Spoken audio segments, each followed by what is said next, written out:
Growing up with Tourette syndrome in a rough part of Los Angeles and with immigrant parents who didn't have much in the way of finances or connections, I learned early on that nothing would be handed to me. I wanted to go to a good school for college, so I taught myself everything I needed to know about the admissions process. When I founded Shemmassian, all I knew was how to help students like you.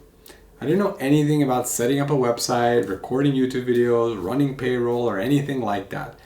But I knew that I had to learn and that I could learn, so I did.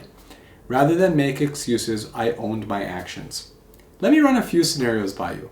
All I want you to do is imagine how you'd react if you heard any of the following narratives from someone.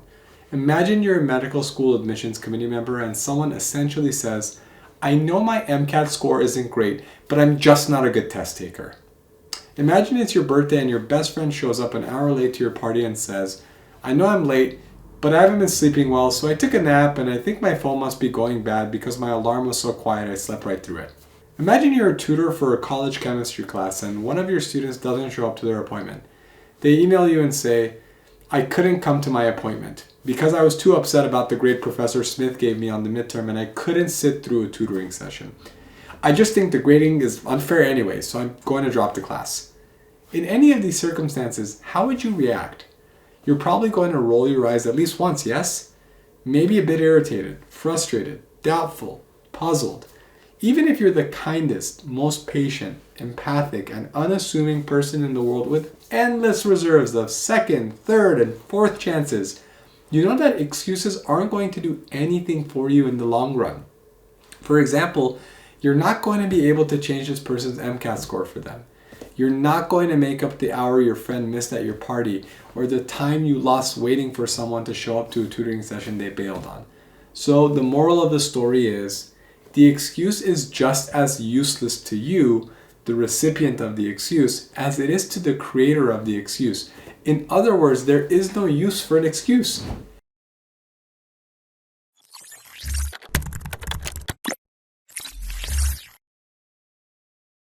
In this video, we're going to discuss why it's critical to stop making excuses and own your actions.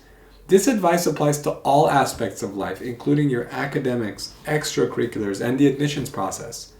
Before we continue, I'd really appreciate it if you would hit that like button. If you don't, I'll make excuses about why this video didn't reach more people. Just kidding, sorta.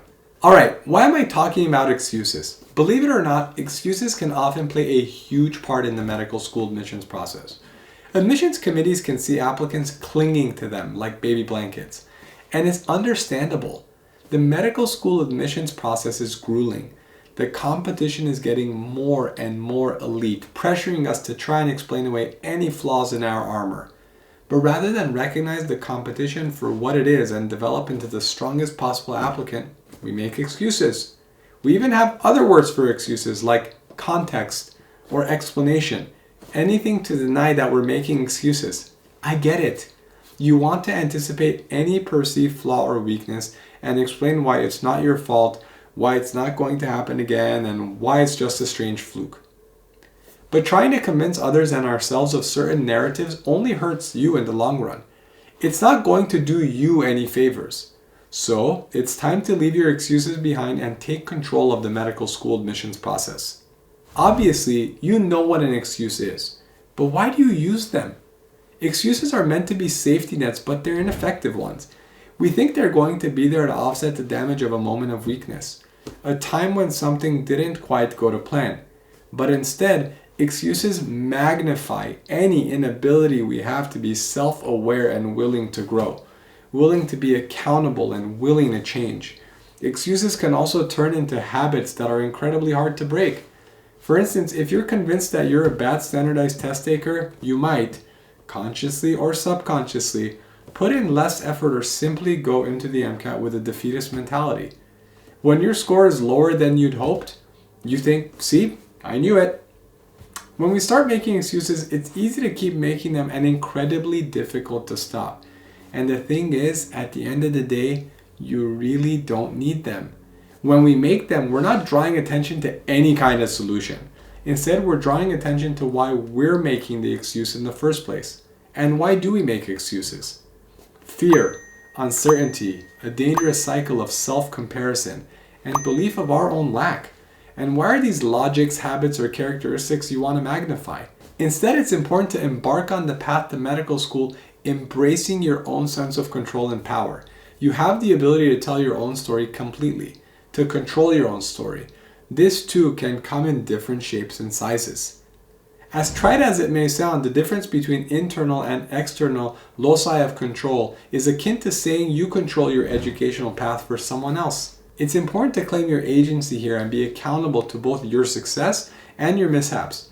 If you get a bad grade on a test and you have an external locus of control, you might say something like, "That test was unfairly difficult." An internal locus of control means saying, "I wish I'd studied harder. I can do better next time." Now again, this can seem like a small and isolated incident. After all, every now and then, we do just want to say, "Hey, that was an unfairly difficult test." Maybe it even was. But regardless of whether it was or wasn't, if we continuously blame external sources for our own misfortune, we take control out of our own hands. We also feel helpless. And if we blame others for our mishaps, we can no longer take responsibility for our successes either. It's like we're saying nothing is up to us. It's important to remain self-aware throughout our entire academic journey so that we can hold ourselves to higher academic standards, so that we can be our own internal watchdogs, telling ourselves to study harder for the next test or start writing our paper earlier or put in the extra hours to cultivate a better mentorship with our professor. Control your own story. Control your own process. This is where the focus towards excellence begins.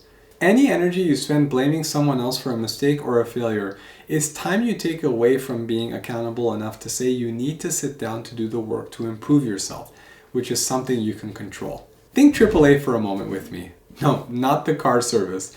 It's my handy little acronym for accountability, affects, action. Like the car service, using this AAA as a kind of mantra can get you out of some trouble. Our ability versus inability to be accountable to our role in our success versus mishaps can play a huge role in our action versus inaction, and therefore our ability to succeed. We lose the motivation to act, to succeed, if we think the world is against us. When we maintain an awareness of our own internal agency, however, we maintain a sense of self-determination, which you have to have in order to achieve something. For instance, don't make the admissions process more of an uphill battle than it has to be. You are an authority on yourself. You know your history.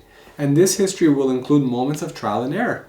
It all works to tell us who you are, how you are unique, and who you will be in the next phase of your education. And at the end of the day, this is what medical schools want to know. You will stall quickly if you're not taking continuous self-inventory. No, we don't want to or like to scrutinize everything we do, and this isn't necessary all the time. But it is necessary if we've gotten something wrong and we want to right it. When you find yourself turning to a logic that embraces excuses, whether you're making these excuses to yourself or to others, try to remind yourself to push for why. By that I mean, channel your inner 5-year-old. Ever hear how they sometimes ask an endless amount of why questions?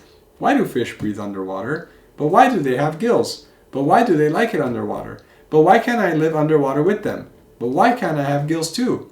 This line of questioning can be relentless. We can also make it productive. We can make it work for us.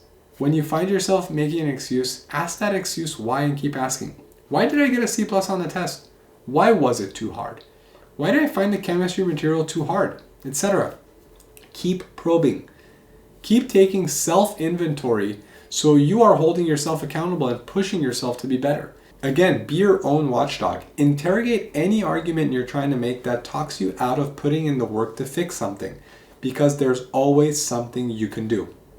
When we make excuses over and over again, we run the risk of starting to internalize them.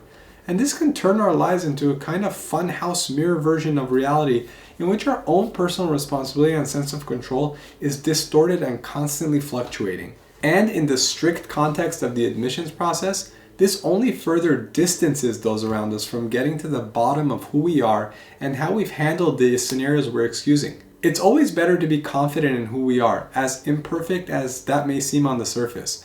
Taking control of your own narrative is the start of establishing a successful one, and there's no room for excuses in this.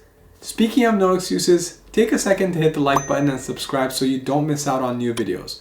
Also, leave a note in the comment section about an excuse you want to stop making, or perhaps the worst excuse you've heard from someone else.